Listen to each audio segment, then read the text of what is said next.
नमस्कार तपाईँ सम्पूर्णमा। म आज भिडियो बनाउनुको कारण मेरो चुनाव हो।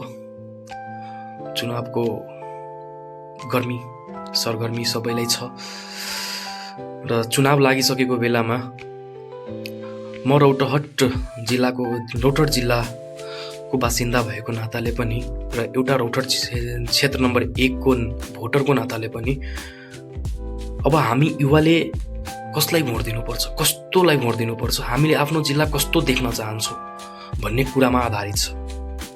हामी कतिको पछाडि छौँ अहिलेसम्म पनि, रौतहट जिल्ला कतिको पछाडि छ र यहाँबाट के कस्ता नेताहरूले अवसर पाए, कस्ता कस्ता नेताहरूलाई हामीले भोट दिए र यति मात्र भन्छु कि राम्रोलाई भोट गर्नुपर्छ। राम्रोलाई भन्नाले पनि जसको एजेन्डा, जसको नीति नियममा अलि बढी ज्ञान भएकोलाई भोट दिनुपर्छ। जसको एजेन्डा चाहिँ अलि राम्रो लागोस्, जसले हामीलाई हाम्रो रौतहट जिल्लालाई अलि अगाडिसम्म लगोस्, रौतहट जिल्लाको भविष्य राम्रो होस्, त्यस्तो नेतालाई भोट दिनुपर्छ। हाम्रो रौतहट जिल्लामा 4वटा निर्वाचन क्षेत्र छन्, 1, 2, 3, 4। चारै क्षेत्रको हाल के कस्तो छ हामी रौतहटवासीलाई राम्ररी थाहा छ।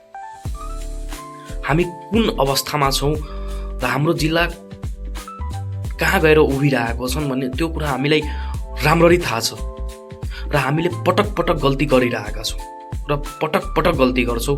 चुनाव आउँछ, भोट दिन्छौँ, नेताहरूले भोट लग्छ, राम्रो राम्रो एजेन्डाहरू पेश गर्छन्, भाषणमै सीमित गरिदिन्छ, त्यसभन्दा अगाडि केही पनि गर्दैन। र फेरि पनि त्यस्तालाई नै भोट दिने हामीले, त्यत्रो जेन्जी मुभमेन्ट पछि, जेन्जी आन्दोलन पछि भइरहेको चुनावमा फेरि पनि त्यस्तैलाई भोट दिने भन्ने हामीले के परिवर्तन चाहेका छौँ र हामीले कस्तो परिवर्तन चाहेका छौँ? हाम्रो रौतहट जिल्लाको जनसङ्ख्या लगभग 8,13,573 जति छ, जुन एउटा राम्रो जनसङ्ख्या पनि भनिन्छ एउटा जिल्लाको लागि। तर हाम्रो शिक्षाको साक्षरता दर कस्तो छ त्यो हामी सम्पूर्णलाई थाहा छ। हामी जता उभिए पनि, जसको अगाडि उभिए पनि रौतहट भन्ने बित्तिकै हामीलाई शिक्षामा त धेरै तल्लो छ यार स्तर भनेर सुन्न पाइन्छ। र यसलाई सुधार्ने कसले सुधारदिन्छन् त हाम्रो जिल्लालाई? हाम्रो जिल्लाले अवसर नदिएको होइन, हामीले अवसर नदिएका होइनौँ। हामीले रौतहट जिल्लाबाट प्रधानमन्त्री समेत पाएका वासी हौँ, मुख्यमन्त्री समेत पाएका वासी हौँ। अहिले पनि कृष्ण यादवजी मुख्यमन्त्री हुनुहुन्छ मध्य प्रदेशको।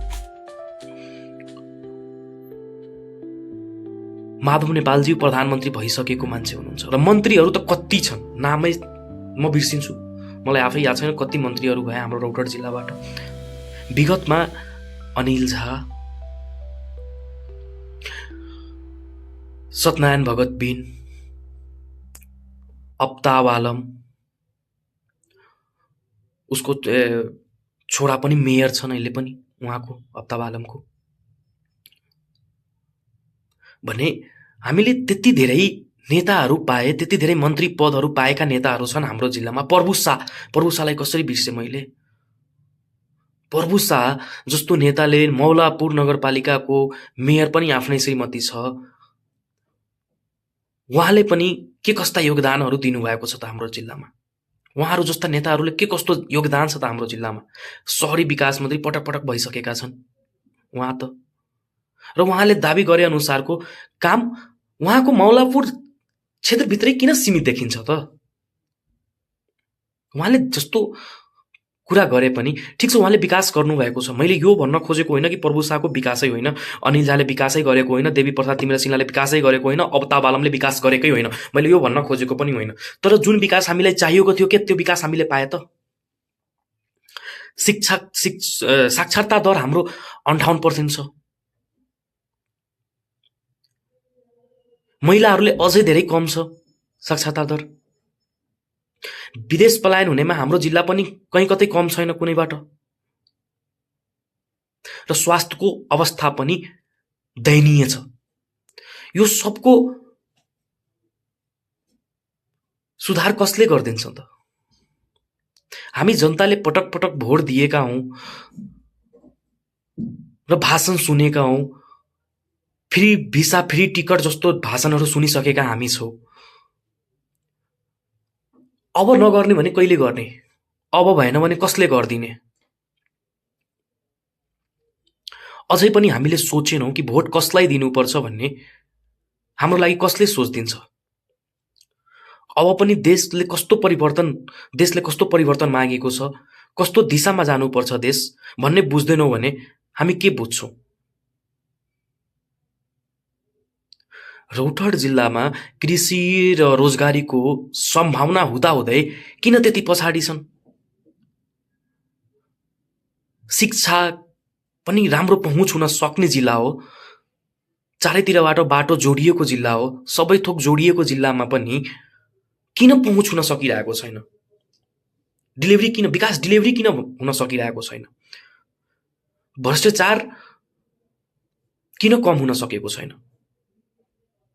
अहिले पनि तपाईलाई म भन्दिन सक्छु, मैले यथार्थ प्रमाण त छोड्दिम कुरा यहाँले अहिलेको लागि राख्दिम, मैले यो प्रमाण देखाउँछु, यो गर्छु त्यो गर्छु भन्ने पनि होइन। तर पनि तपाईले हामीले सुनेको कुरा होइन यो कि मेयरहरूले पनि 10, 20, 30% भन्दा कम लिँदैनन् भन्ने। सांसदहरूले बिना दौडाई काम गर्न दिँदैन, काम गर्दैनन्, गराउँदैनन् र आफू मात्रै भ्रष्टाचार गरेर भएन। हामी जनता, नेताले मात्रै भ्रष्टाचार गरेर भएन, हामी जनता पनि त्यतिकै दोषी छौं। हामीले दिन जान्छौं, हामीले उहाँलाई दिन जान्छौं कि सर तपाईँ यति पर्सेन्टेज लिनु र मलाई यो बजेट दिनुस् भन्ने मान्छे हो हामी पनि, जनता हो हामी पनि। हामी बीचकै मान्छे हो नि त्यो पनि। फेरि रौतहट जिल्ला बनेनन्, बिग्रियो भन्ने पनि हामी नै हो।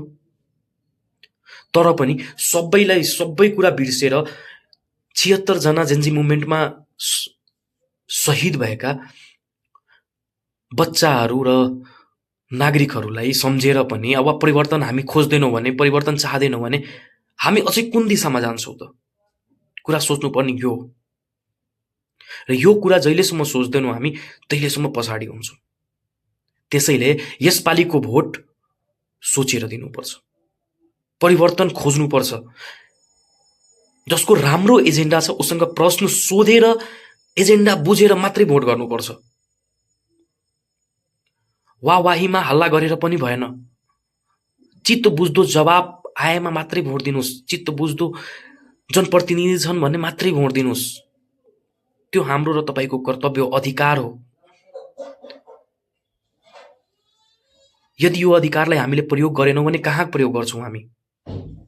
त्यसैले अब सोचेर भोट दिउँ, बुझेर भोट दिउँ। राम्रो नेता खोजौं, परिवर्तन चाहेका छौं हामी। हाम्रो जिल्लामा शिक्षा, स्वास्थ्य, कृषिमा आधारित किसानहरूलाई राम्रो अवसर दिनुपर्छ। शिक्षा स्वास्थ्यमा अमूल सुधार ल्याउनुपर्छ। त्यसको लागि हामीले 1, 2, 3, 4 क्षेत्रबाट राम्रो जनता जिताउनु, राम्रो जनप्रतिनिधि जिताउनु पर्छ। यो 4 क्षेत्रबाट राम्रो व्यक्ति जिताउनु पर्छ। हामीले चरित्रवान व्यक्तिलाई जिताउनु पर्छ।